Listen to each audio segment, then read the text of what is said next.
y eso explica un poco mi relación con la tecnología, de la de verlo con un objeto de estudio y, y por lo tanto es una cosa a la que le tengo mucho respeto Ujú. y por eso, digamos, mantengo cierta distancia para poder aproximarme a ella de manera menos apasionada. Sí. Y que justo también eso es Pero importante. conociéndola, o sea, Claro. conociéndola, ¿no? Porque es que si uno no conoce, no puede hablar de lo que no sabe y no se trata como de tener una versión, simplemente es de, pues sí, yo voy usando lo que parece que me sirve, pero no me dejo llevar por No, el entusiasmo. claro, claro, porque también justo eso iba a decir, o sea, la cautela también es muy necesaria porque a veces uno de entusiasmarse tanto le presta o le deja de prestar atención a cosas que de pronto en la cautela se pueden como evaluar mejor, se pueden observar mejor, se pueden dar cuenta porque a veces uno ni siquiera hay cosas que omite, ni siquiera por mala persona, sino porque realmente uno quiere sacar las cosas ya, quiere meterse en cosas ya y ya sucede, se pasan por alto mil asuntos. Bienvenidos a Charla Legal, un podcast para no abogados. El contenido de este podcast tiene fines educativos, recreativos y de sensibilización social. No pretende ser un asesoramiento legal ni una opinión jurídica. Las opiniones y comentarios expresados en este podcast son responsabilidad exclusiva de sus autores y no comprometen ni representan al podcast ni a sus patrocinadores. Este podcast está dirigido a un público mayor de 18 años o, en su defecto, que esté acompañado de un adulto responsable. Se recomienda discreción y respeto al escuchar este podcast. Todos los derechos de este podcast son reservados y se permite su difusión siempre y cuando se cite la fuente original. Gracias por escuchar Charla Legal.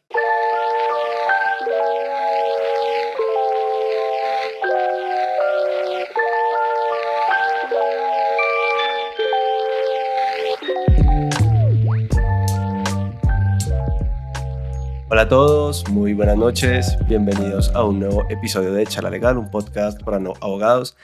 Este día tenemos una invitado, una sorpresa bastante grata, creo, para todos ustedes, y es una persona que vamos a estar viendo por acá, es una persona que muy seguramente la gente que se mueve en este gremio de la innovación legal lo conoce o lo reconoce o lo identifica, sabe quién es. Aquí tenemos a Juan David Gutiérrez, una persona que la verdad inspira mucho con su trabajo, por lo menos a mí en lo personal me inspira demasiado con el trabajo que realiza diariamente y es de esas personas que sin dudas motiva que los que estamos viniendo y las futuras generaciones de abogados también empiecen como a plantearse muchas cosas respecto del ejercicio, un poco también esa versatilidad de lo que puede llegar a ser un abogado. Y pues aquí tengo a Juan David Gutiérrez, vamos a tener una charla muy interesante. Juan, bienvenido, de verdad qué honor que estés acá en este espacio por fin en Charla Legal como tal, episodio Canon. Bienvenido. Jordan, muchas gracias. Creo que ya me habías invitado una vez, ya Sí, sí, puedo sí. ser considerado huésped. Sí, sí, sí. Uy, no, claro, De hay hecho, veces los huéspedes son muy hartos. No. no, pero de hecho con Juan David les voy a dejar por ahí en la descripción un video de un live que hicimos porque justamente con lo que nos conocimos fue gracias a este juez de Cartagena que usó inteligencia artificial en su sentencia y que nos ha vuelto a poner a hablar de estos temas ya que la corte por fin se pronunció, ¿no? El círculo se está empezando a cerrar, sí, señor. Ya con lo que arrancó se está cerrando posiblemente hoy. Y, no, ni siquiera, yo creo que queda medio cerrado. Pero Juan, bienvenido, de verdad, qué nota que estés por acá. Bien. Muchas gracias, Jordan. Muy chévere estar aquí en este espacio contigo. Bueno, pues Juan, me gusta siempre que pues, los invitados le cuenten un poquito a la comunidad pues, del podcast quién eres, quién es el invitado, pues en este caso, cuéntale un poco a la gente quién es Juan David Gutiérrez, qué anda haciendo, en qué está metido. Bueno, yo sé que son mil cosas, pero intentemos contarle un poco a la gente en qué andas y pues quién eres. Bueno, en materia de identidad, yo creo que cuando alguien me pregunta a mí qué soy, yo creo que lo primero que digo no es ser abogado, pero no porque no sea abogado, sino porque hoy en día, digamos, es que abogado me siento como académico. Creo que yo trabaje en la intersección entre derecho, política pública y tecnología. Ujú. Pero creo que cuando me preguntan por mi identidad, yo digo, lo primero que digo, soy abogado, no soy abogado, Sí. sino digo, soy académico. A veces mi esposa me regaña porque están presentando a alguien nuevo y yo digo, no, yo soy profesor y enseño en la Universidad de los Andes y me quedo callado. No digo nada más. Y entonces me dice, no, pero cuente qué es lo que hace. Gente bien, Yo, sí. bueno, y precisamente como profesor asociado de la Escuela de Gobierno de la Universidad de los Andes, yo ya les advertí, enseño, investigo y hago consultoría sobre la intersección entre política pública, regulación y tecnología. Esa es, digamos, una definición muy cortica de lo que yo hago. Eh, pero se los ilustro además como con el tipo de clases que enseño. Yo a nivel de maestría, la maestría en política pública, enseño la clase de política pública, que es clase básica, una de las primeras clases que ven alguna persona que estudia en la maestría de política pública. Enseño una clase en la maestría en gestión pública que se llama innovación pública, que es, digamos que, el género de la innovación legal, porque digamos que la innovación legal, pues digamos, casi uno podría como ponerla como entre ese mundo más amplio de la innovación pública, cuando por supuesto tiene que ver, sí, particularmente con la generación de valor público, no siempre necesariamente el diseño legal tiene que ver con eso, pero en caso de innovación pública sí. Y en tercer lugar enseño también la maestría en gestión pública, la clase de inteligencia artificial y gestión pública. Entonces, eso como que ilustra un poquito como mi arsenal desde el punto de vista de profesor.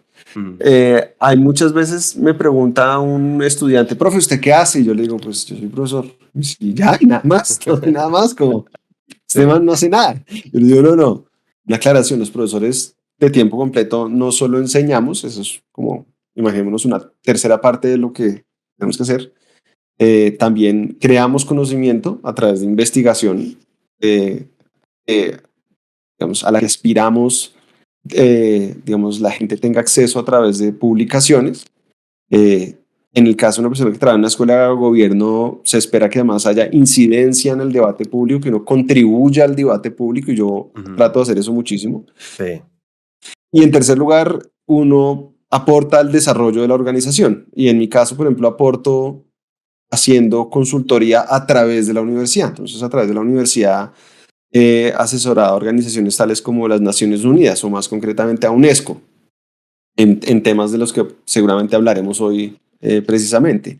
Y también, digamos, hay otros proyectos que ya son con los gobiernos, con organizaciones de la sociedad civil, a quienes también, digamos, hacemos consultoría, pero a través de la universidad. Muy interesante, y creo que arrancas por una parte muy importante, y es decir, bueno, dentro de todos esos roles eres abogado. Mi pregunta siguiente sería, ¿por qué escoges esta carrera? O sea, ¿qué te llama un poco a ti como la atención al momento de decir, bueno, a esto me voy a dedicar? Bueno, tiene muchas ramas, estás ahorita enfocado en la parte académica, ya nos acabas de contar, pero ¿qué hizo que tú te decantaras por el derecho? Bueno, yo incluía el derecho como la primera herramienta que me permitía a mí tratar de entender la sociedad y simultáneamente tener herramientas para contribuir a ella. O sea, yo desde muy chiquito, desde que estaba en el colegio, tenía, digamos, una curiosidad sobre cómo yo podía, de alguna manera, contribuir a resolver problemas que yo desde que estaba en el colegio percibía y que me interesaba, digamos, de alguna manera aportar. O sea, digamos que yo siempre tuve una inclinación hacia al derecho público, o por lo menos con implicaciones públicas. Eso me llevó mucho a trabajar en un área que es como mixta, que es el derecho a la competencia. Es una mezcla entre derecho comercial y derecho administrativo. Pero a mí lo que a mí realmente me interesaba era por sus implicaciones públicas. Y por eso estudié derecho. Pero después de estudiar derecho, pues sentí la necesidad de querer aprender herramientas por fuera del derecho, precisamente para seguir en ese camino en el que yo quería seguir entendiendo la sociedad en la que vivía y seguir buscando caminos para aportar. Y eso me llevó a estudiar otras cosas complementarias al derecho, como la economía, como la política pública. Eh, Hice 2 maestrías y un doctorado que me llevaron, digamos, por esos caminos. Sí. Y soy muy feliz. Soy muy feliz con ese camino un poco ortodoxo. ¿Peleaste en algún momento con la carrera, o siempre fuiste como más bien, digamos, te llenaba, cumplía las expectativas, o te ayudaba un poco también a cumplir ese Mm, fin, o creías que en algún no sé, momento no? yo creo que tenía sentimientos encontrados. Yo estudié en la Universidad Javeriana Ujú. y yo a veces las clases que eran solo derecho privado realmente, pues igual yo era un nerd, entonces yo quería que me fuera bien, pero yo creo que la disfrutaba mucho Eh, menos que el derecho privado y disfrutaba mucho más muchas otras cosas que ofrecía la Javeriana que tenía que ver con lo público o incluso en mi programa yo tenía que ver clases de filosofía política, tenía que ver clases, digamos, de economía y eso mm, como que me llenaba mucho más y con mayor razón si lograba yo mezclarlo con algo de mis clases. sí, Todas las clases tenían que ver con el área de lo público, a mí me encantaban. ujú. Derecho constitucional para adelante lo disfrutaba mucho. Entonces, no, yo creo que simplemente era una herramienta, pero pues que fui consciente que la herramienta tenía limitaciones para lo que yo quería hacer en la vida, no porque en sí misma sea limitada, sino porque para abordar problemas públicos siempre se necesita una perspectiva mucho más amplia que solo el derecho. Claro, claro, siempre es muy importante. Por eso también hoy en día se habla mucho y está muy de moda hablar de equipos multidisciplinarios, interdisciplinarios que apoyen un poco a contribuir mucho a la solución de De problemas. acuerdo. Por Juan, ejemplo, en mi adelante. clase de política pública, yo tengo de estudiantes Ujú, que en su pregrado fue, por supuesto, Derecho y Economía, muchos de ellos, pero tengo ujú. también ingenieros, geólogos, antropólogos, psicólogos, y todos ellos cumpliendo unos roles muy importantes, tanto en el sector público como por fuera del sector público, pero aportando de alguna manera a resolver problemas. Claro, no, eso está muy, muy interesante porque esa dinámica también como que nos hemos venido dando cuenta de que a veces nos necesitamos muchísimo en distintos roles para realmente aportar. Me gustaría preguntarte un poco para contextualizar un poco la charla, pues, ¿qué es una política pública para ti? Por qué es importante para un país esos temas, digamos, para una sociedad? Porque justamente tú ahorita mencionabas un poco contribuir en el debate, generar conocimiento, bla, bla, bla, bla, un Ujú, montón de ujú. cosas. Para ti, ¿qué es y por qué es importante que uno tenga, digamos, un Estado tenga buenas políticas públicas, que justamente sea como un punto, digamos, en el cual tenga que haber gente pues dedicada a esos temas y pues la necesidad para una sociedad, ¿no? Bueno, hay muchas definiciones de política pública, hay unas muy amplias y unas muy estrechas, es decir, que le ponen, no, más que estrechas, que le ponen más bien muchas condiciones para que algo sea considerado política pública. Yo Ajá. tomo un camino que es un poquito más pragmático y es para qué me sirve a mí la definición. Entonces, a mí una Ujú, definición que me sirve para mis clases es entender la política pública como un conjunto de acciones mediante las cuales de manera deliberada el Estado busca mitigar o resolver un problema público. De pronto uno puede extenderla un poquito y decir que también aprovechar oportunidades o buscar futuros deseables. Bueno, eso también se vale. ujú, Y en últimas, a partir de ese conjunto de acciones, el Estado busca generar valor público. Y por generar valor público, no sé si esto va a ser tautológico, es resolver necesidades sociales. Y el Estado no es monopolista de la generación de valor público, digamos, desde lo privado se puede generar valor público, desde lo privado se pueden resolver problemas sociales de muchas maneras. Pero ciertamente el rol central del Estado es ese, es generar valor público. Y para eso se necesita buena formulación de política pública y no solo buena formulación de política pública, sino también buena implementación, ujú. buena evaluación de política pública. Aquí en Colombia nos quedamos a veces solo en la primera. Tenemos unas políticas públicas que en el papel están espectaculares, pero que no pensaron bien la implementación, no prepararon bien la implementación, y entonces pues el papel aguantaba todo, pero si la organización no estaba lista, no estaba preparada, pues no iba a pasar nada, se iba a quedar en un PDF. Y tampoco somos muy juiciosos a la hora de evaluar. Entonces hay que pensar en el ciclo de las políticas públicas completo, no solo Ujú. en la parte de uno inventarse soluciones. Muy interesante. ¿Y cómo llegas tú? O sea, ¿por qué surge el interés? Imagino yo que a ti te gusta mucho la tecnología. Debe ser un tema que a ti te llama la atención. Digamos, ¿de dónde surge un poco también como el ser quisquilloso y centrarse ahorita un poco en temas de inteligencia artificial, el uso que se le está dando Sí. desde el punto de vista público a sistemas de decisión automatizada? Yo creo que yo nunca he sido una persona amante de la tecnología. Yo nunca, digamos, Ok, yo nunca he sido como un early adopter. ajá, Muy rara vez. Yo siempre he tenido como una aproximación cautelosa en términos como de adaptar tecnologías. Sí. pero siempre he sido una persona muy curiosa en entender cómo funcionan las cosas. Entonces yo desde muy chiquito desarmaba todos los aparatos y los volvía a armar. O sea, eso en mi casa no había aparato que se hubiera salvado desde que tengo realmente razón de uso. O sea, yo creo que yo desde los 4 años cogía ese destornillador y Sí, hágale, sí, sí. desarmaba todo y volvía a armar los motores, tan hacia todo lo que encontraba.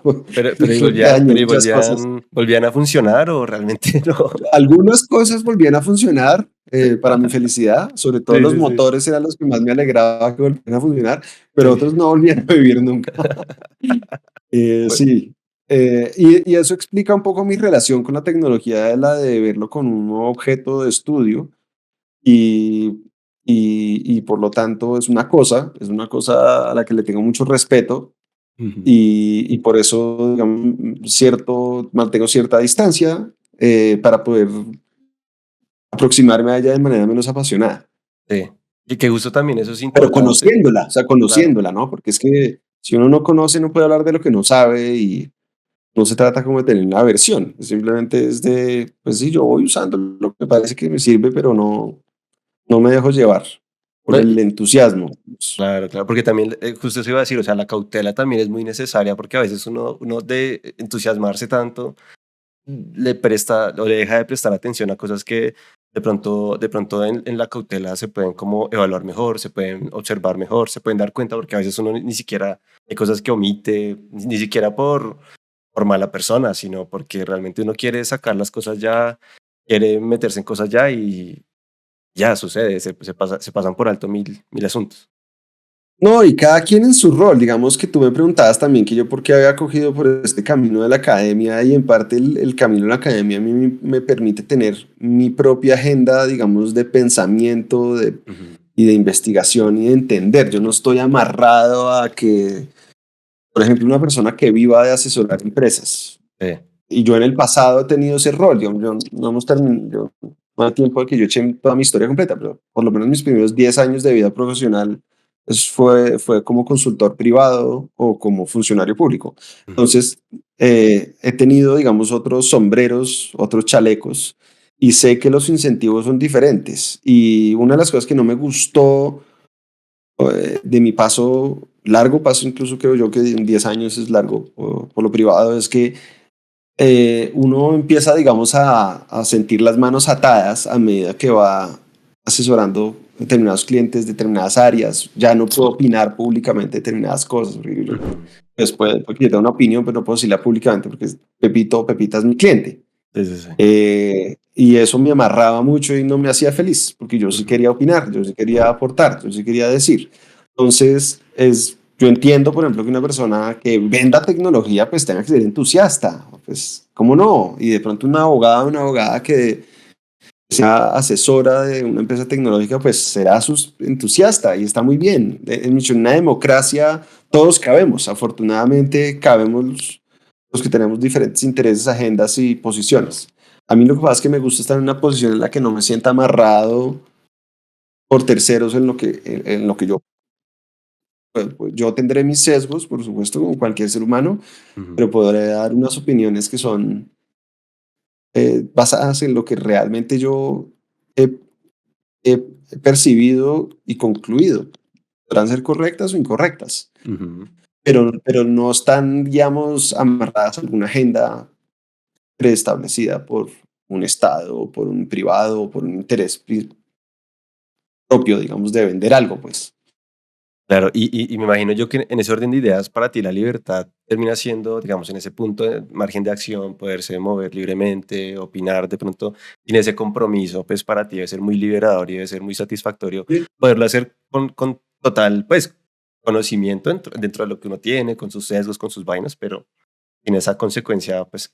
De acuerdo. Y vivir en paz con que habrá lugares a donde no me inviten y habrá lugares donde no me quieran ver. Sí, sí, sí, nosotros Pero una vez está hablamos de eso, hay sitios perfecto. donde uno no lo quieren, o sea, uno sabe que no es bienvenido. Sí, pues ¿por qué van a querer verme si hay veces yo digo cosas que no les conviene? Está perfecto. O sea, y vivir en paz con eso. Y, Ujú.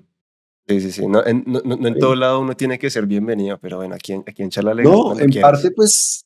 en parte es cuando yo digo que quiero poder opinar sin preocuparme, es porque pues uno a veces pisa callos. Ajá. Entonces, bueno, pues uno se da cuenta cuando a veces no es bienvenido.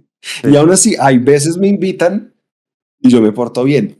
sí. O sea, yo soy muy amable, yo trato de ser muy políticamente correcto. Igual mando mis sablazos, pero con cariño.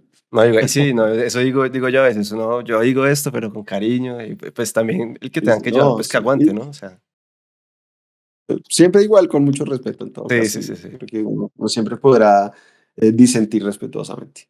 Claro, claro. Y me gustaría preguntarte un poco respecto, ya hablando un poco de tecnologías, bueno, inteligencia artificial en este caso, un poco de políticas públicas. ¿Tú cómo has visto la adopción por parte, digamos, en este caso del Estado? ¿Qué opinión tienes? Sé que estás trabajando en muchos Ujú, temas relacionados también ujú, para ujú, presentarle reportes, pues, sobre todo a la comunidad, más que todo, ¿no? Imagino yo, ujú, de conocer un poco el estado de las cosas, pero ¿tú cómo ves ese ujú. tema? Bueno, a mí me sorprende todo lo que se desconoce sobre el uso por parte del Estado colombiano de sistemas de inteligencia artificial. Porque es que el propio Estado lo desconoce, el mismo Sí. Estado colombiano no lo sabe. Eso a mí me Ujú. impresiona mucho. No me debería Sí. sorprender tanto, pero igual, igual. Sí. Eh, nosotros, con un par de colegas, Sara Muñoz Cadena y Michelle Castellanos, publicamos en el 2023 una base de datos sobre sistemas de toma automatizada de decisiones en el sector público colombiano. Ujú. Identificamos más de 100 sistemas en estado de ejecución o en piloto, Ujú. en el pilotaje, que abarcaban todo tipo de sectores, muchos tipos de tecnología. Yo diría que más o menos el 66%, dos terceras partes eran sistemas de inteligencia artificial, una tercera parte eran sistemas más sencillos, digamos, de algoritmos secuenciales, sobre todo eh, RPA, Robotic Process Automation. eh, y digamos que eso contrastaba mucho con los repositorios del Estado, porque el Estado tenía este dashboard de proyectos de inteligencia artificial que nunca tuvo más de 7 proyectos. Ujú. Luego el Mintic tenía por ahí una lista de proyectos que llegaba como a 16 Ujú. y había otra página, bueno, en la página web de datos abiertos también tenía un repositorio que llegaba un poquito más, pero ninguno llegaba tan lejos a tener tantos. Y Ujú. no es porque el Estado no lo informara, el Estado tenía información desperdigada por todas partes. Nosotros esa primera base de datos la construimos con 300 diferentes fuentes que consultamos. La mayor parte de las fuentes, un 75% de las fuentes era el propio Estado, solo que el Ujú. Estado lo publicaba en una nota a pie de página, en un comunicado por aquí, un comunicado por allá, pero no había un lugar donde uno pudiera centralmente encontrar esa información. Y entonces, Sí. precisamente lo que estábamos haciendo era contribuir a la transparencia algorítmica del sector público colombiano, poniendo en un solo lugar toda esta información. Ujú. Es una base de datos que se puede descargar, cualquiera la puede descargar. Está en este momento en repositorio de la Universidad del Rosario, porque en ese momento trabaja en la Universidad del Rosario. Ujú. Y después publicamos con Sara Muñoz Cadena un reporte sobre la base de datos, en la que pues, hacemos un recuento de los hallazgos. Eso ha sido muy bonito porque, por ejemplo, ese reporte lo ha citado el Estado colombiano en los últimos documentos que ha publicado sobre inteligencia artificial. Entonces, en la hoja Ujú. de ruta de MinCiencias, ahí está, en el repositorio y el reporte. Si ustedes ven en este momento el borrador de documento COMPES de inteligencia artificial, ahí está citado también ese repositorio y el mapeo. Ahora, ¿qué ha pasado desde allá? Que nosotros seguimos monitoreando y seguimos identificando más sistemas, porque nuestra intención es publicar una nueva base de datos y de hecho vamos a ver si a finales de este año, más que una base de datos, publicamos una plataforma amigable donde la gente pueda consultar los repositorios, el Ujú. repositorio de algoritmos. Y vamos a dar la noticia a finales de este año que encontramos más de 300 sistemas, tanto porque identificamos unos que antes el Estado no había mencionado, digamos, porque el Estado se reserva esa información, pero luego en algún momento la suelta. Ujú. Y por una parte, y en segundo lugar, porque en el último año también ha habido un crecimiento impresionante de tipo de sistema, no se van a sorprender, chatbots. Ahora hay Ah, todos los sí. ministerios que tienen chatbot, todos los departamentos administrativos que tienen chatbot, todas las ciudades que tienen chatbot. Entonces hay, ya no me acuerdo cuántos, pero la última vez que revisé era por lo menos 60 chatbots, 60, 70 chatbots Sí, fácilmente. sí, sí, sí. De Entonces, hecho, bueno, vamos a reportar. de- Hay 300, más sí, de sí, sí. 300 sistemas automatizados. la gran mayoría sistemas de inteligencia artificial. Entonces, eso, digamos, ¿cómo se ve en el contexto? Uno cómo sabe si eso es mucho o poco. Pues uno mira los repositorios de Estados Unidos y allá tienen más de 900 sistemas. O uno ve el repositorio de la Unión Europea y allá también tienen más de 900 sistemas. Pues es incomparable. Colombia no se puede comparar con eso. No tiene que compararse con los pares. Bueno, entonces uno va y mire el caso de Chile, de mis colegas de la Universidad Adolfo Ibáñez en un repositorio. Y es más, ellos fueron los que inspiraron el trabajo que hoy en día estoy haciendo en Colombia. Okay. El repositorio está en algoritmospublicos.cl y ellos tienen un poco más de 100 sistemas. Entonces no tienen tantos más, ¿verdad? Colombia tiene muchos más al parecer. Y en Brasil también la organización Transparencia Brasil creó un repositorio y tiene poquitos, como 50. Pues porque esa es una organización sin ánimo de lucro que está buscando la información y pues no es tan fácil encontrar información. Seguramente Brasil tiene muchos más. Claro. Entonces, Colombia es uno de los países que al parecer es de los que más sistemas automatizados ha implementado en la región y no lo sabe. Tanto así que en el documento COMPES, ellos citan mi texto para decir que en Colombia pocas entidades públicas lo han implementado. Y pues claro, sí, es verdad. Pues esos sistemas están concentrados en más o menos 50 y pico entidades públicas de 2.000 que hay. Pero al mismo tiempo ok, está bien, yo entiendo que tú digas que 50 entidades públicas de 2.000 son poquitas, pero ves, primero, no estoy seguro si cada uno de los 1.200 municipios de Colombia necesitan un sistema de inteligencia artificial propio como para decir que es que no hay cobertura. Uno. Y dos, no es lo mismo que uno diga la alcaldía de Bogotá tiene cobertura, que la alcaldía de Bogotá tiene cientos de funcionarios que de pronto pueden estar usando el sistema, o lo mismo alguna entidad del gobierno nacional a una alcaldía pequeña. Entonces, digamos, creo que ellos no midieron bien, digamos, ellos pusieron, de hecho, ahorita, mañana tengo que mandar los comentarios a ese documento con para decirles, oye, yo creo que deberían mirar esto más en perspectiva porque se dan muy duro. Claro. El Estado colombiano no está tan atrás, realmente no está tan atrás como pareciera. Claro que hay mucho más, que quisiéramos llegar a más entidades públicas, a más funcionarios públicos, bienvenidos. Eso sí, estamos de acuerdo que si encontramos buenas herramientas y buenos casos de uso, porque no podemos asumir que los sistemas de inteligencia artificial sirven para cualquier cosa, pues claro. Entonces esa es como mi visión actual y bueno, yo espero que pronto tengamos el repositorio, no solo un repositorio que va a ser pues un archivo plano, común y silvestre, sino también una plataforma bonita en un ambiente web que cualquier persona pueda navegar muy fácilmente. Y por supuesto un reporte de cuáles son nuestros hallazgos. Pero todo esto va a final. Aguántense que esto llega en un momento de fin del año. No, claro que sí, estaremos muy, muy pendientes, pero me gustaría hacerte como una pregunta muy, muy preliminar respecto a eso que estás viendo.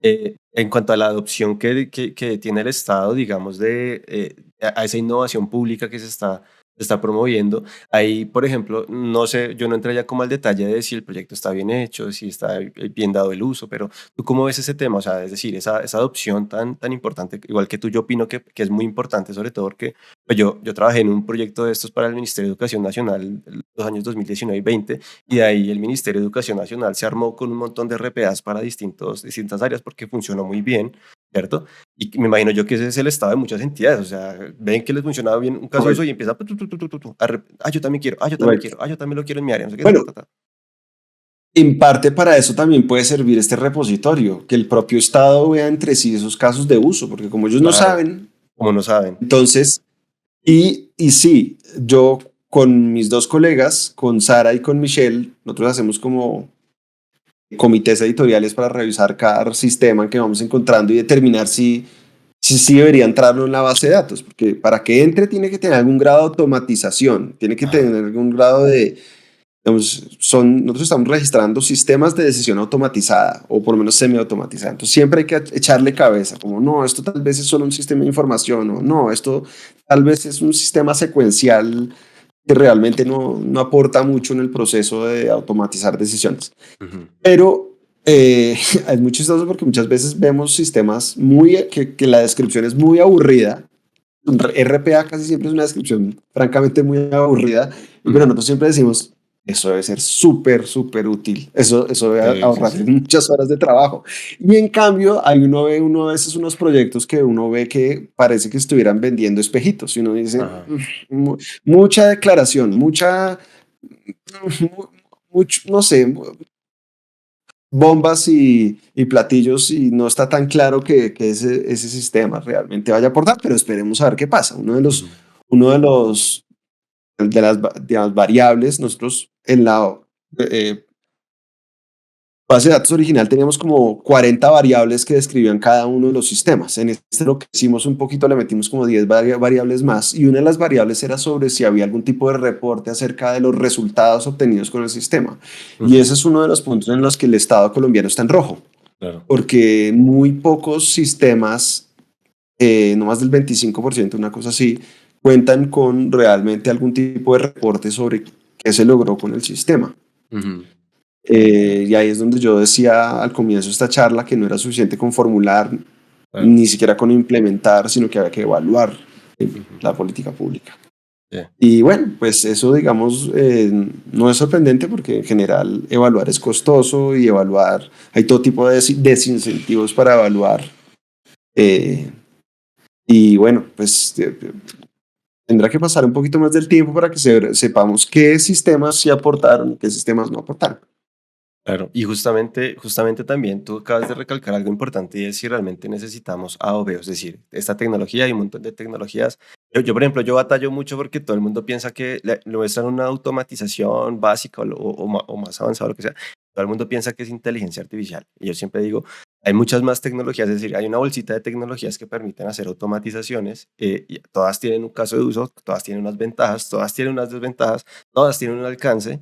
Todas son más potentes en esto, esta de pronto no tanto, pero usted mire su problema, mire su caso y mire qué le Sí, sirve. Una le puede valer tanto, otra le puede costar otro tanto, o sea, que de justamente me hecho, imagino yo. en Ajá. mi clase de inteligencia artificial y gestión pública es una clase en donde el elemento central de aprendizaje y de evaluación es un proyecto de prototipo de inteligencia artificial, Ujú. en donde los estudiantes al comienzo tienen que primero identificar un reto, porque primero hay que identificar el problema, qué es lo que queremos Claro. resolver, cuál es la oportunidad que queremos aprovechar y después de eso pensamos en qué sistemas.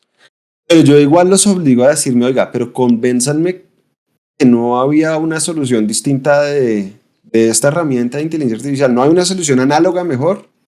Sí, No sí, hay una sí. solución de otra herramienta tecnológica distinta de un sistema de inteligencia artificial. Es un ítem que ellos tienen que dejar constancia en su reporte. Ellos tienen que presentar al final un reporte final con su, digamos, prototipo conceptual. Y ese es uno de los puntos que tienen que demostrar que pensaron y que lo contemplaron realmente. Me voy a meter a esa clase.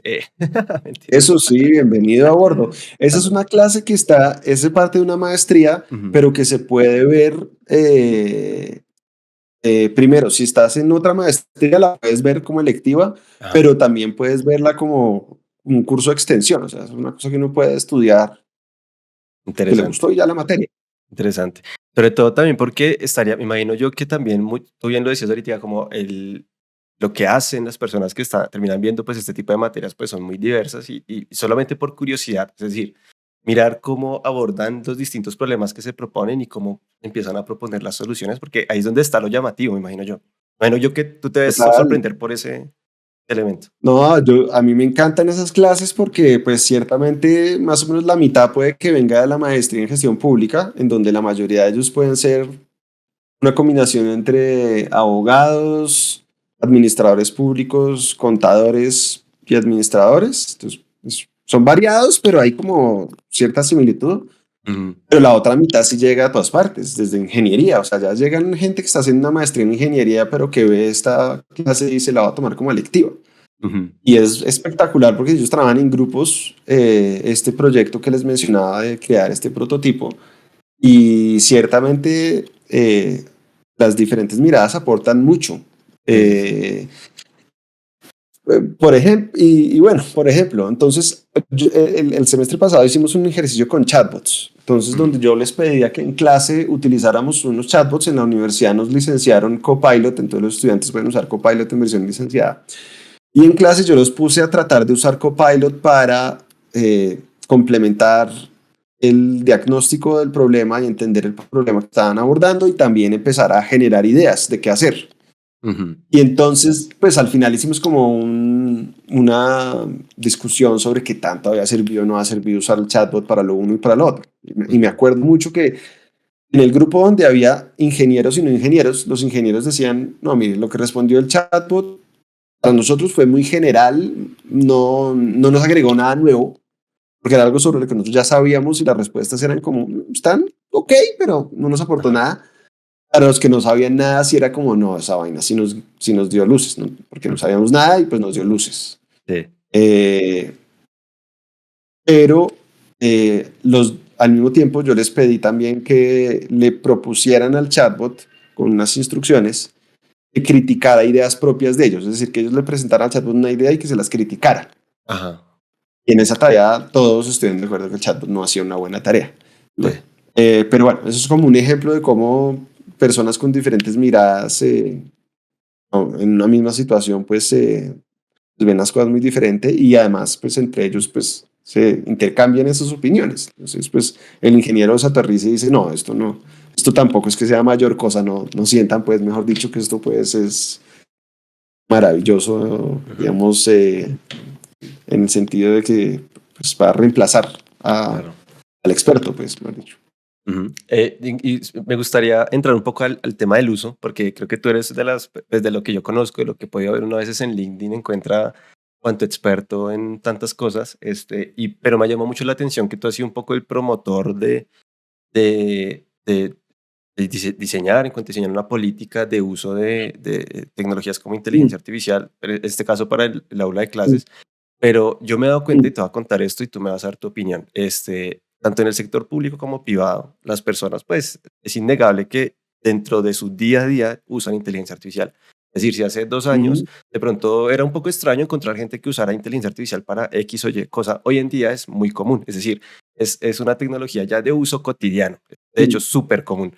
Pero yo me he dado cuenta, y nos hemos dado cuenta muchos, que ese uso no está informado. Es decir, si bien tú ahorita evidencias una situación en cuanto al Estado, el Estado ni siquiera sabe cuántos sistemas tiene. Bueno, ahora no hablemos de sistemas, hablemos de que la gente ingresa a ChatGPT o con Gemini o el que sea y empieza a cargar cuánta información, le mete cuánto documento, le mete. Y yo me he encontrado, por ejemplo, en España, sobre todo empresas que han dentro de sus corporativos prohibido el uso de inteligencia artificial porque conocen que dentro de la información que está en su compañía, pues hay temas confidenciales, bla, bla, bla, súper comprensible. sí, sí, Pero no he visto, por ejemplo, yo empresas, por ejemplo, que se animen como a dictar una política de buenas prácticas para que sus funcionarios, sus empleados, qué sé yo, usen IA, se beneficien sí, determinen como casos de uso, no sé, mire, le recomendamos usarlo sí, sí, sí, para sí. esto no. Y me encuentro yo que, claro, ahorita, por ejemplo, este tema del COMPES, el Estado, no sé qué, como que también intenta. Hemos visto usos por parte de funcionarios públicos, pues de nuestro sector, pues jueces. Creo que hoy en día es bien sabido que hay mucho funcionario, ya ni siquiera hablemos de jueces, hablemos de otro tipo de rangos dentro de los despachos que usan y de pronto no le informan al superior o no es público y demás. Y eso, desde mi perspectiva, abre una brecha en el que pueda suceder algo. No me preguntes qué, suceda algo que sea grave. Y ahí es donde Sí. nos vamos a poner las manos en la cabeza y vamos a Bueno, decir, como el caso del juez brasileño copió y pegó a partes de ChatGPT y la respuesta contenía jurisprudencia falsa y sacó así ajá. su sentencia. Sí, sí, sí, o el del Es abogado gravísimo. del caso de Avianca. Pero pongámonos en algo Sí, que sea grave, digamos que sea algo gravísimo. Que digamos, ¿qué hice? O qué hizo, mejor dicho, el funcionario. ¿Tú cómo ves ese tema y por qué, sí. digamos, en tu caso, porque desde tu perspectiva, si es beneficioso o no, que, bueno, pues ya que lo están usando, pues mejor usémoslo bien, demos recomendaciones, porque si no Sí. aquí, mejor Para dicho. mí, tengo varias cosas que decir. La primera es que sí es verdad que creo que lo del sector privado está rezagado respecto del sector público. Yo veo en el sector público mucho más interés y más publicación de guías de uso de inteligencia artificial. Realmente creo que ahí estamos súper rezagados Ujú. en lo privado. Pero he empezado a verlo porque me han empezado a llegar preguntas de, oiga, ¿usted conoce de alguien que pudiera ayudarnos a desarrollar esto o tal? Eh, Ahora, yo trabajo en el sector privado, mi universidad es privada. Mi Ujú. universidad estamos a punto de publicar unas guías de uso de inteligencia artificial que va a cubrir a estudiantes, profesores, investigadores y administrativos. A todos, todos, con una mezcla de tanto de educar un poquito de pedagogía Claro. con reglas, esto sí, esto no, o estos principios lo van a guiar, y con casos de uso, con recomendaciones de creemos que para esto puede servirle. Claro. Por eso que tú decías, que no sirve para cualquier cosa y tenemos, digamos, la intuición de que hay algunos casos de uso, digamos, mejor soportados por la evidencia que otros. Y en mi caso muy personal también promoví que en la escuela de gobierno se publicaran unos lineamientos, y ahí están publicados, muy sencillos, y yo publiqué unos lineamientos hace mucho tiempo en varias versiones. Desde comienzos del año 2023 publiqué la primera versión. Esto en mora publicar una sexta porque iba en la quinta y hice como unas novedades en este semestre que vale la pena como incorporar. Pero el punto es que yo comencé por el miedo, por el miedo a que mis estudiantes no cumplieran con algo muy básico, y es que mi clase las ayudara a desarrollar la competencia para pensar y escribir por sí mismos. Claro. Es algo que tienen que aprender, porque en mi clase todos tienen que aprender a escribir para ser capaces de describir, sustentar un problema público por una parte, y por otra parte desarrollar y justificar y recomendar propuestas. Claro. Y no hay de otra, tienen que pensar y escribir por sí mismos sin perjuicio de que pueda haber apoyo en 1001 herramientas y fuentes. Y entonces yo tenía miedo porque yo antes de que ChatGPT fuera lanzado, yo ya estaba trabajando con GPT-3 porque había aplicado tempranamente a OpenAI. Yo a comienzos del año 2022 ya había usado GPT-3 y ya sabía que eso era muy potente, y yo decía, yo me acuerdo, por ahí hay un tweet que yo puse como en abril del año 2023, como diciendo, miércoles, esto cambia el negocio de cómo uno diseña las actividades pedagógicas. Yo ya no puedo asumir que mis estudiantes van a escribir de 0 a 100 algo, porque de pronto no, de pronto va a haber de pronto alguno va a querer copiar y pegar masivamente cosas que salen de un chatbot, y se va a engañar él o ella y me va a engañar yo voy a terminar calificándole a lo que hizo ChatGPT. No, interesa yo. O sea, no hicimos nada, nos engañamos todos, mejor dicho. Entonces al principio era más como del miedo. Después empecé a encontrar que sí había unos casos de uso interesantes. Yo creo que yo soy mucho más moderado en cuanto a mis expectativas de para qué sirve, pero sí encontré unos casos de uso. Yo mismo lo uso para muchas cosas. Yo, por ejemplo, soy malísimo para ponerle títulos a las cosas. Soy malísimo. Sí. Y ChatGPT también es malo, pero Claude me ha ayudado un poquito más. Sí.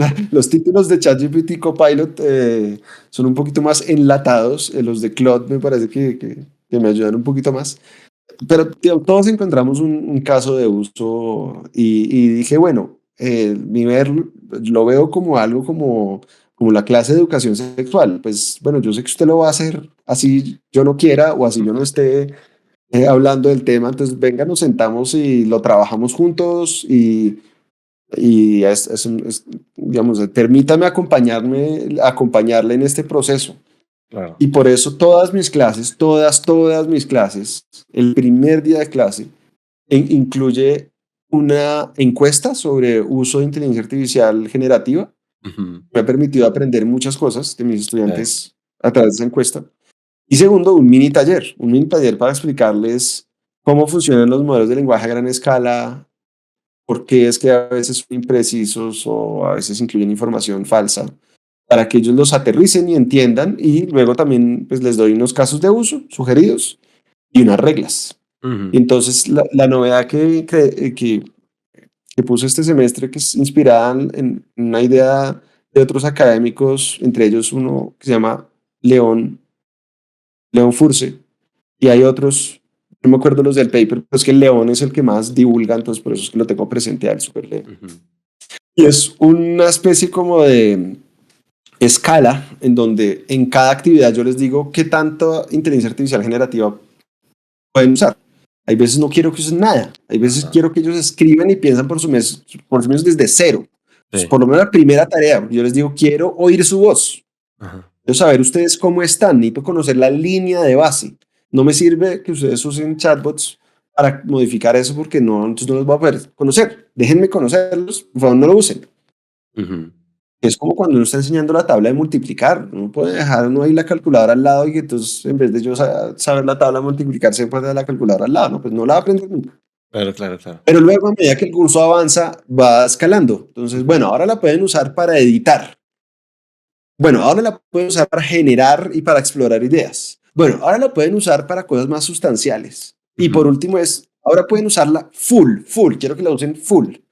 Pero en cada una, pues hay unas reglas Sí. también. Entre más, digamos, más uso más, digamos, más extensivo, por así decirlo, pues más les pido transparencia y explicación de cómo lo usaron y más les pido que me distingan qué es algo que hicieron ellos y qué es algo que sale de la máquina.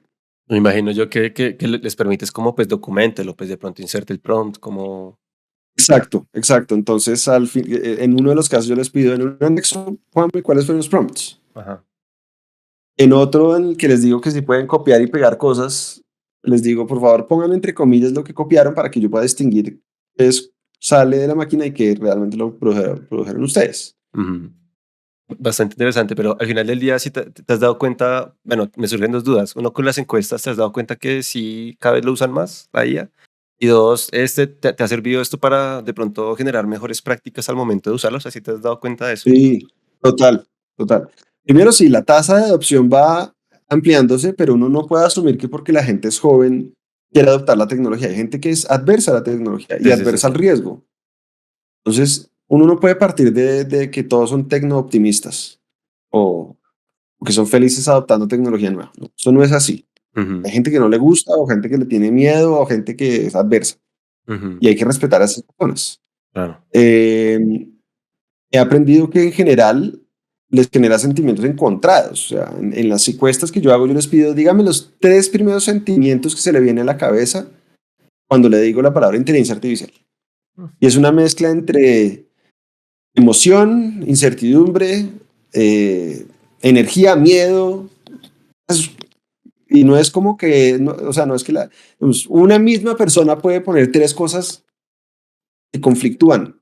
Claro, claro. Lo cual me parece apenas natural cuando estamos en una herramienta que puede tener efectos positivos y también efectos negativos. Entonces, pues, hasta me parece, digamos, muy saludable que la gente también diga, bueno, pero hey, con cuidado.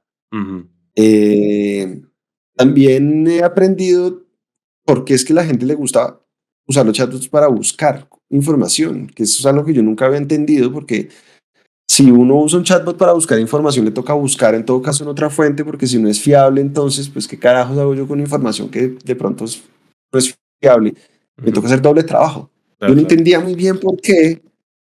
Y en las encuestas, digamos, me salen las pistas. Y una de las pistas es que a la gente le gusta interactuar en lenguaje natural. Le gusta no tener que escribir con palabras clave, sino con una oración.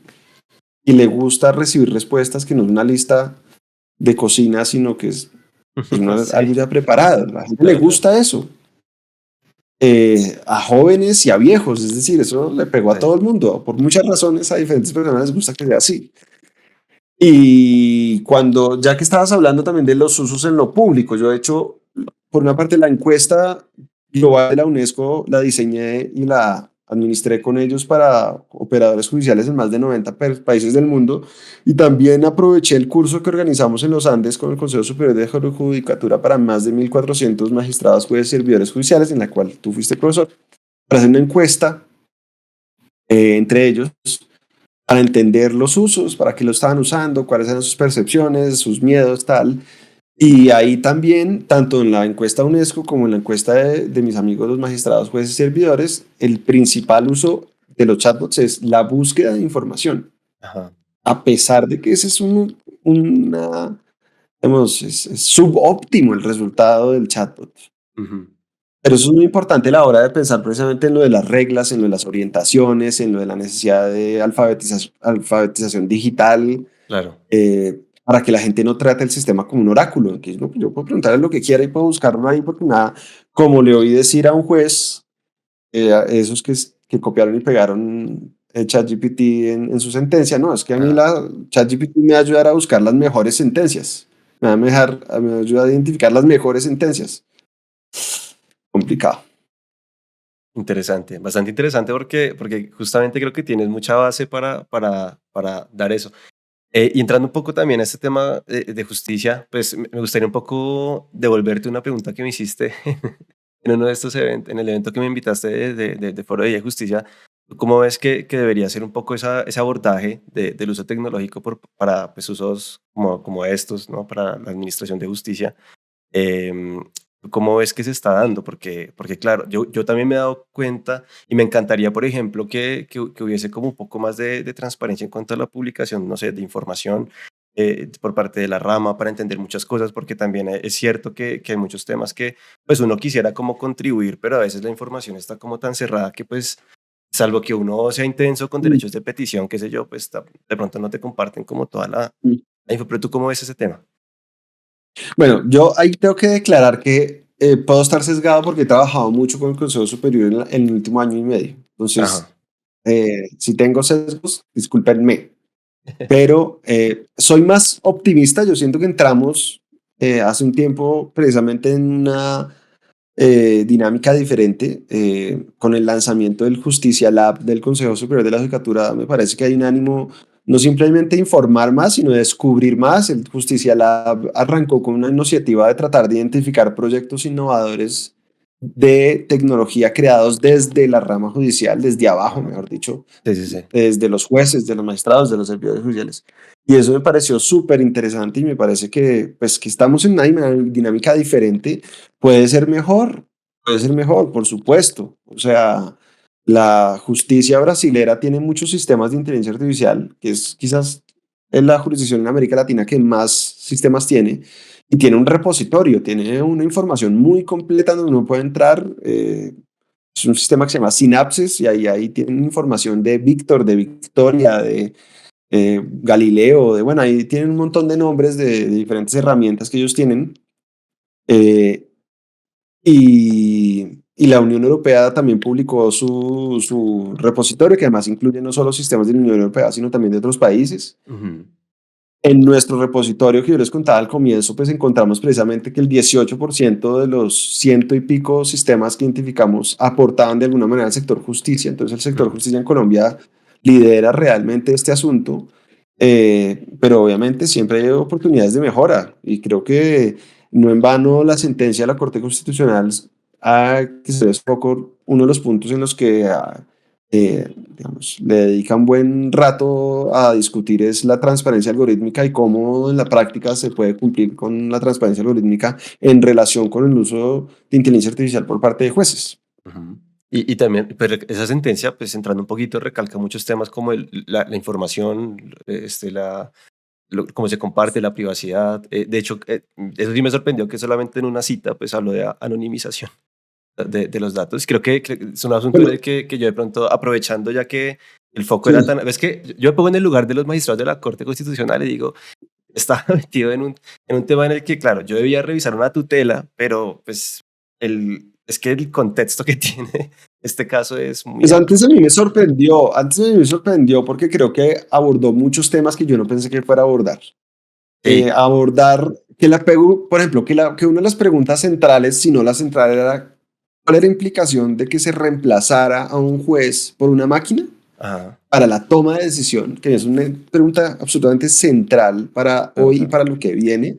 Eso me sorprendió mucho. Hubiera podido no hacerlo, o sea, hubiera podido claro, ir más directo a discutir la herramienta puntual que usó el juez de Cartagena, pero ajá, no, quiso ir más allá, me pareció buenísimo. También me gustó mucho que abordó otro tema que de pronto no tenía por qué abordar necesariamente, pero que creo que fue bueno, que tiene que ver con el uso de inteligencia artificial en el ámbito probatorio.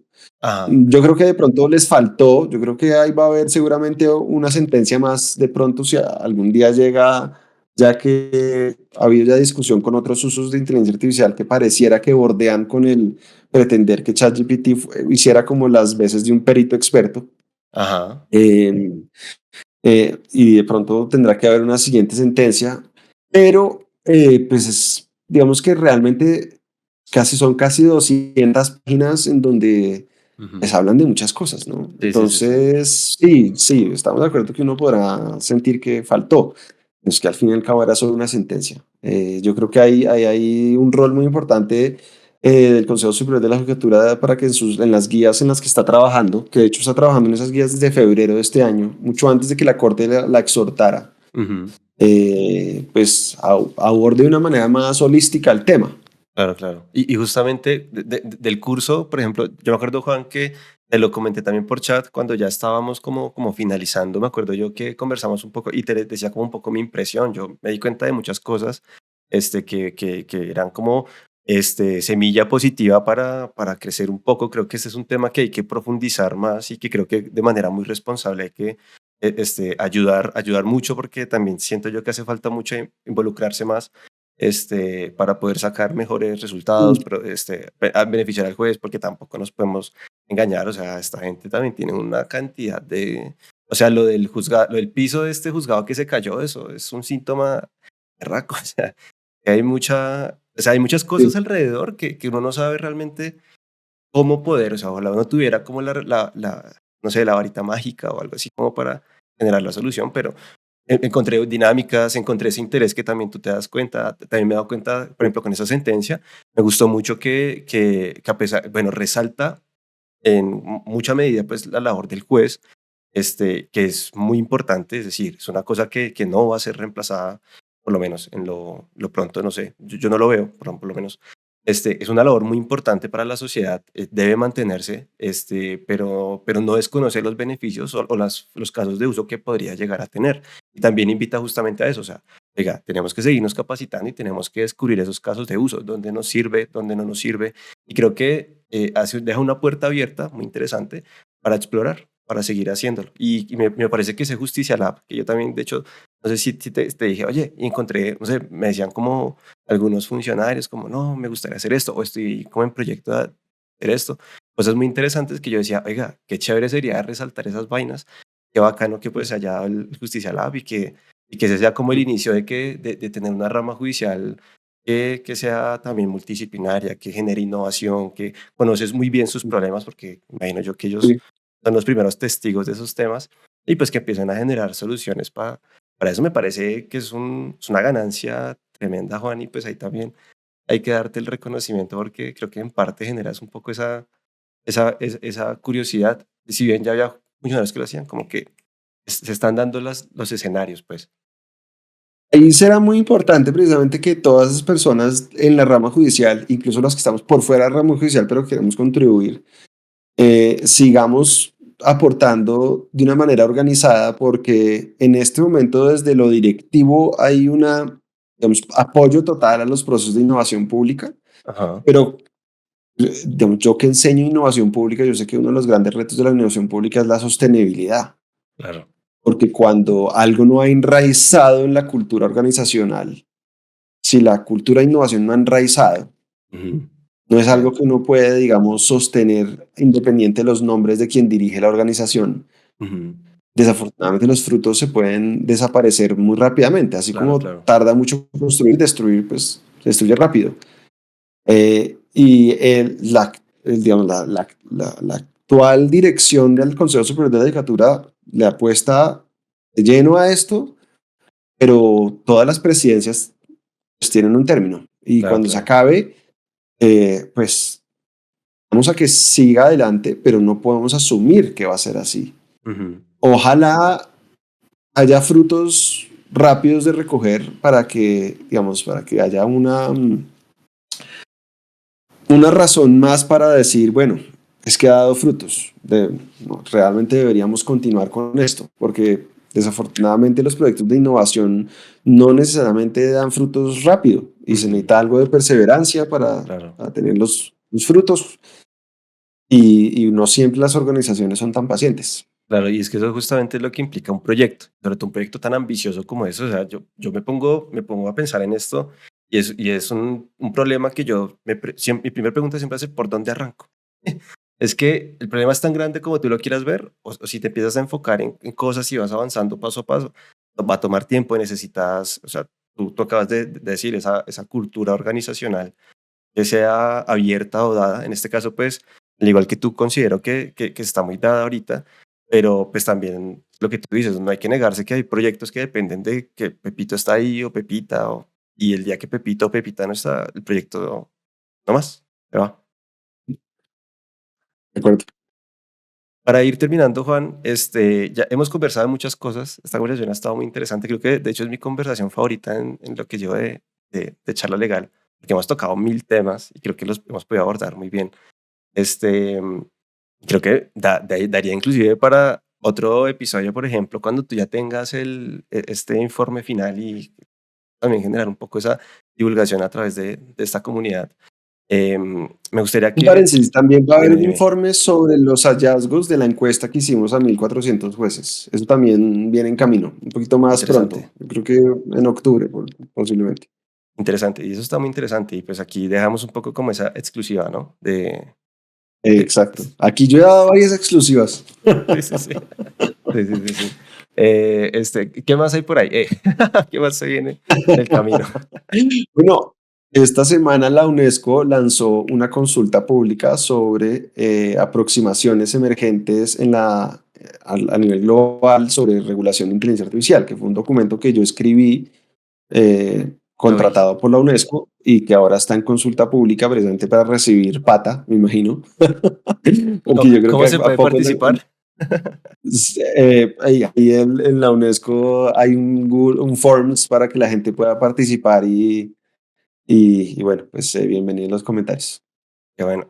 Bueno, oye, ¿tú cómo ves, antes de ya ir terminando, tú cómo ves esa participación también como global en estos temas? Ahorita en todos los estados están movilizándose temas de inteligencia artificial. ¿Tú cómo ves ese tema? ¿Tú cómo ves la labor de organizaciones como la UNESCO, de Naciones Unidas? No sé, ¿tú cómo ves ese tema alrededor de? La cosa se está moviendo mucho. Digamos que hemos tenido como diferentes olas. Una ola de producir cuánto marco ético se puede, y yo creo que hay más de 200 marcos éticos, no es una exageración, hay más de 200, hay un repositorio de marcos éticos que por ahí está, lo buscan en internet, de inteligencia artificial, y después de eso una ola de políticas Ujú, y estrategias nacionales de inteligencia artificial. Ya en este momento estamos en una segunda ola de revisión de esas políticas, por eso en Colombia también somos parte de esa ola. ujú, Y más recientemente estamos en el negocio de la regulación de inteligencia artificial, ¿no? Donde la ujú, Unión Europea pues, fue la jurisdicción que planteó el proyecto más ambicioso y que pues, ya expidió su reglamento de inteligencia artificial, pero que tras de ella vienen muchas jurisdicciones que están también pensando sus propios proyectos, y en parte, digamos, este tema del memorando que escribí para la UNESCO, que está en consulta pública, recoge lo que encontré en muchos países en sus proyectos de ley, y ujú, que es una variedad muy grande, ¿no? Digamos que me parece que después de terminar el informe, creo que se ha dividido mucho el debate en términos del modelo de Estados Unidos, el modelo chino y el modelo de la Unión Europea, y resulta que la cosa es mucho, mucho más compleja. El modelo, digamos, de Estados Unidos, Europa, chino es de una manera muy reduccionista realmente frente a lo que uno encuentra. ujú, Solo en América Latina hay 10 países con proyectos de ley o leyes, y un país que está estudiando un anteproyecto de ley. Y aquí uno encuentra mucha cosa. O sea, no es necesariamente copiar y pegar de la Unión Europea o de otros lugares, ¿no? Encuentra mucha cosa. En Brasil, por ejemplo, ellos decidieron que en su proyecto de ley iban a establecer unos derechos ujú, específicos, ujú, cosa que uno no encuentra en otros proyectos de ley. Entonces, ese reporte da cuenta de 9 diferentes aproximaciones de inteligencia, de regulación de la inteligencia artificial, nuevas aproximaciones que en ocasiones, digamos, se mezclan, es decir, un mismo proyecto de ley puede tener más de una aproximación ujú, simultáneamente, pueden ser sí, complementarias. ujú, Entonces, creo que ahora está muy movido el tema de regulación, y lo que yo siento más bien es que después de esta ola inicial de regulación que tendremos en los próximos 2 o 3 años, va a venir una ola de implementación, va a venir una hora de, bueno, ¿y ahora esto quién lo implementa? Porque la Unión Europea se da el gusto de crear institucionalidad nueva para eso y está contratando gente, y no ve que financia tienen todo. convocatorias permanentemente para contratar gente. Ajá. Pero en los países de América Latina, por ejemplo, o en el sur global, eso no es así. La mayoría de los proyectos de ley en América Latina son proyectos de ley en donde se le asignan esas funciones a entidades que ya existen, o ni siquiera no crean, ni crean entidades, ni se lo asignan a entidades, sino que se inventan como unas especies como de órganos colegiados, como juntas directivas que pues, no tienen mucha capacidad de implementación realmente. Claro. Eh, y bueno, pues hay, hay problemas públicos respecto a los cuales es urgente que haya regulación y que se esté implementando. Y bueno, pues desafortunadamente eso de pronto va a llevar a que haya problemas no abordados a tiempo. Sí, de Y no acuerdo. estoy hablando del fin del mundo, ¿no? Para que nos crean que regular es Sí, sí, sí. porque por Terminator, ¿no? No. No, no, y ni siquiera regular va a ser o sea, regular no va a ser o sea, si llegáramos a un espacio de esos, con regulación o sin regulación, si tiene que pasar, va a pasar. No, pues es que además una tecnología mucho más sencilla es capaz de parar el mundo. O sea, lo que pasó con esta Con empresa CrowdStrike. CrowdStrike Ajá. es una muestra de que una línea de código mal puesta puede Sí, poner en jaque a todo el mundo. Y por eso es que nosotros nos interesábamos no solo en inteligencia artificial, sino en general en sistemas de decisión automatizada, porque puede haber algoritmos mucho más sencillos, pero que también pueden tanto claro. aportar mucho para lo bueno, como Ujú. decíamos hace un rato, de los algoritmos aburridos, pero que aportan mucho, como también causar unas tragedias, como ha habido Claro. en algunos países, que ha habido verdaderas tragedias por cuenta de eso. Claro, claro. Y me gustaría, no sé si tú conociste el caso de Google de Gemini, cuando lanzaron Gemini y la gente empezó a usar como su generador de imágenes. Que resulta que eso después lo dijo Google en un comunicado. Mire, nosotros aplicamos un marco ético, esta vaina iteró de tal forma, de hecho creo que tienen que publicar un informe de los hallazgos que encontraron, o sea, se comprometieron a publicar un informe que va a estar muy interesante para mirar justamente cómo fue esa iteración, porque dentro del fine tuning que hacen de BART a Gemini, le meten en teoría unos aspectos éticos, un marco ético, que justamente hace que Gemini se niegue a hacer ciertos resultados, pero que termina siendo contraproducente porque el resultado que genera fue peor. O sea, lo que se reseñó en Twitter, lo que se reseñó en todos estos lados fue que era al revés, que tenía más Pues sesgos, que era... digamos, yo lo que entiendo después de haber visto ese caso es que lo que pasaba es que el sistema cogía el prompt y lo reescribía.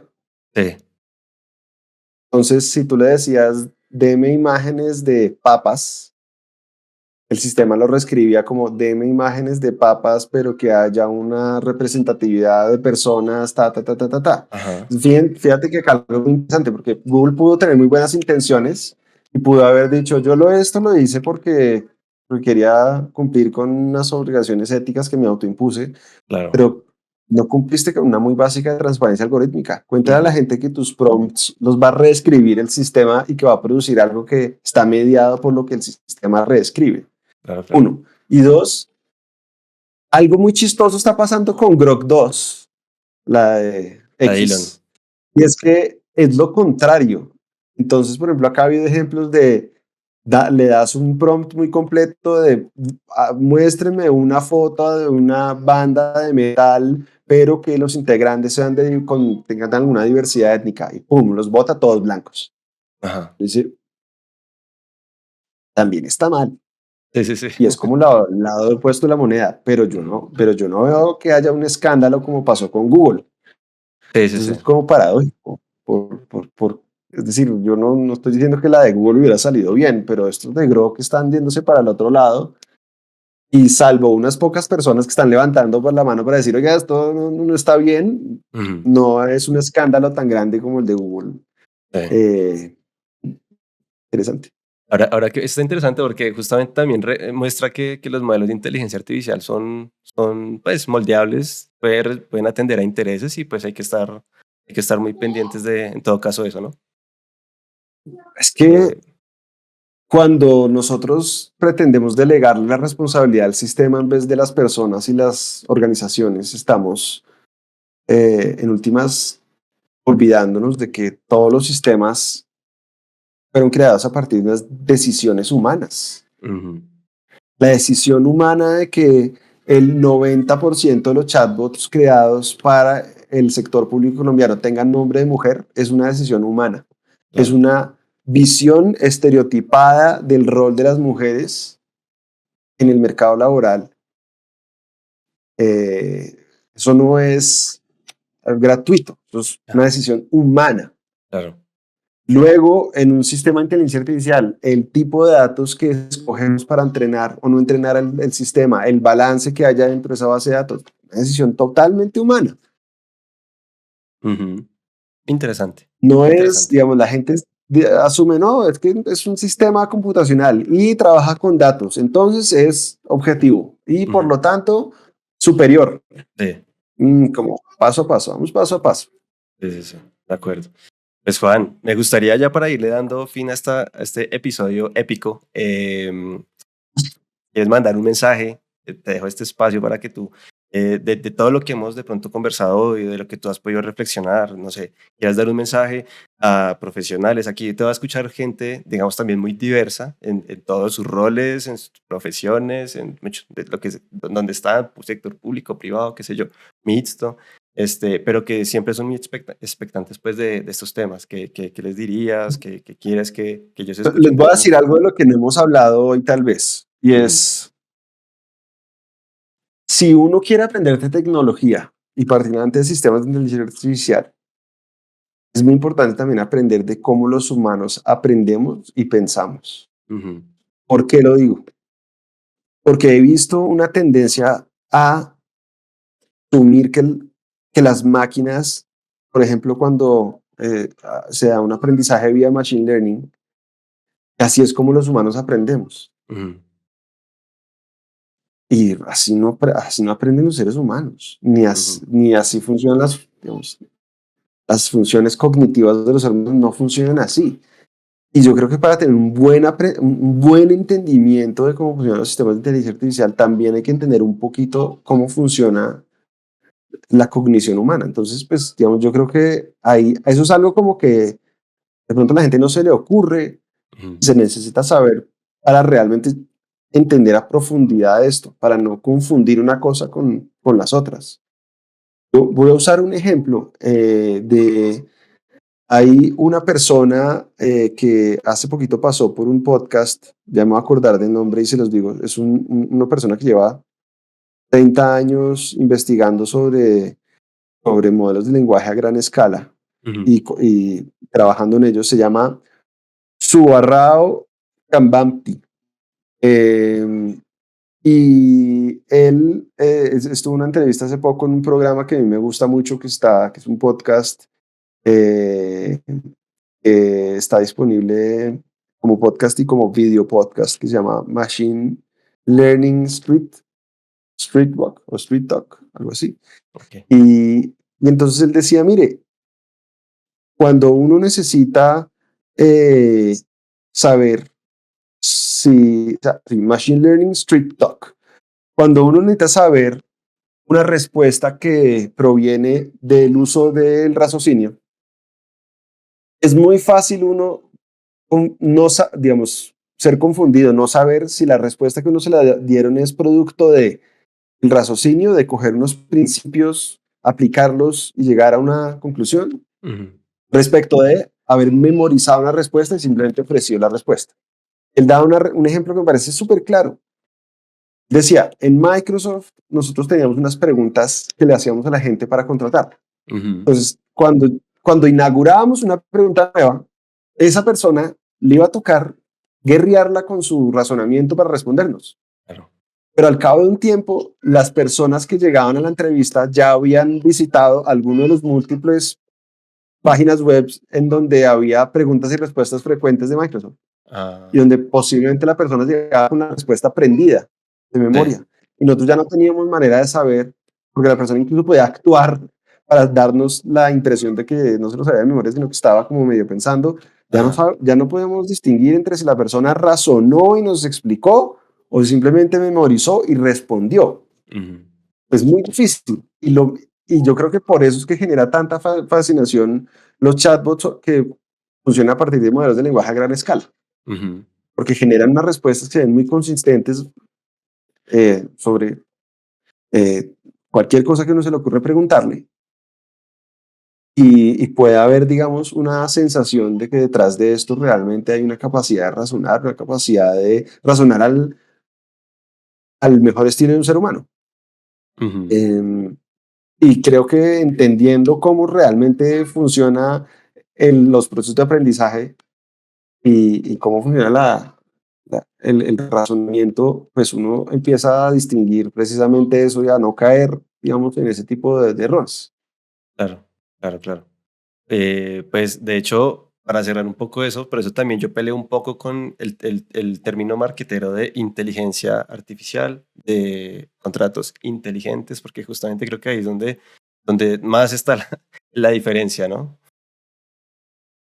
Pues sí, si me dejan terminar también con recomendar un libro que se Sí, sí. llama The Atlas of AI de Kate Crawford, en la que comienza el libro diciendo, bueno, ni tan inteligente ni tan artificial. Ujú, claro. Eh, sí, digamos que el término, yo creo que por ahí está circulando un video en el que creo que estaba hablando McCarthy y Minsky, que son las personas que originalmente estuvieron en el workshop de Dartmouth College, en la que lanzan el proyecto y acuñan el término inteligencia artificial, y en donde ellos reconocen como, vea, en un comienzo nosotros quisimos poner un nombre que fuera muy atractivo y que nos asegurara que nos financiaran. Ujú, claro. Y después también, pues, fuimos caminando por otros lugares. Entonces, sí, sí hay que tener cuidado con el marketing. Hay que entender que, pues, hay gente que quiere vender y que como en todo en la vida, pues hay gente que quiere vender milagros. Hay culebreros en esto y en otras cosas. Sí, total. Eh, entonces, eso es una de las competencias digitales muy importantes que hay que promover socialmente, la capacidad de distinguir qué herramientas me sirven para qué y la capacidad de evaluar cómo me fue con la herramienta. Ujú. No asumir, no simplemente depender y confiar excesivamente en la herramienta, sino ser capaz de saber cómo me fue, ser un consumidor crítico y responsable de la herramienta. De acuerdo. Pues Juan, qué gran mensaje. Creo que es muy interesante porque justo redondea parte de lo que yo también pues comparto y es justamente esos términos que a mí no me cuadran mucho, pero y creo que es una reflexión bastante interesante que debemos hacer respecto de cómo aprendemos. Igual habrá gente que sí aprende memorizando cosas. Yo, por ejemplo, eso no, a mí no me entra ni abate. Es la gente que aprende para el examen y ya después, de hecho, la vida los revuelve. No, y no es que, y bueno, ese mensaje me parece importante porque es que memorizar no es que no sea importante, Ajá, y que los Large Language Models sirvan para muchas tareas que, por acá llegó mi hija, que dale. sirva para muchas cosas que sean de memorización, no quiere decir que no sean unas herramientas muy útiles para algunas cosas, Claro, claro. solo que no son oráculos. Ujú, tal cual. De verdad, muchas gracias, disfruté mucho esta conversación, siempre he podido hablar contigo en público y en privado, y el que me conoce sabe que yo hablo muy parecido en público y en privado. Sí, sí, sí. He disfrutado mucho nuestras conversaciones, muchas gracias por invitarme. Espero que a No, los demás también les parezca interesante. no, claro que sí, Juan. Pues a ti agradecerte por aceptar la invitación, por sacar este tiempo, porque sé que andas en mil cosas. Ahorita, pues en el podcast nos dimos cuenta que básicamente estás siendo un actor muy importante y relevante en estos asuntos, no solo acá, sino afuera también. Qué chévere que pues uno seas colombiano, que difundir esos temas en español también es muy importante porque pues, no nos podemos olvidar de que aquí también necesitamos mucho entendimiento y pues con el lenguaje no se pelea, ¿no?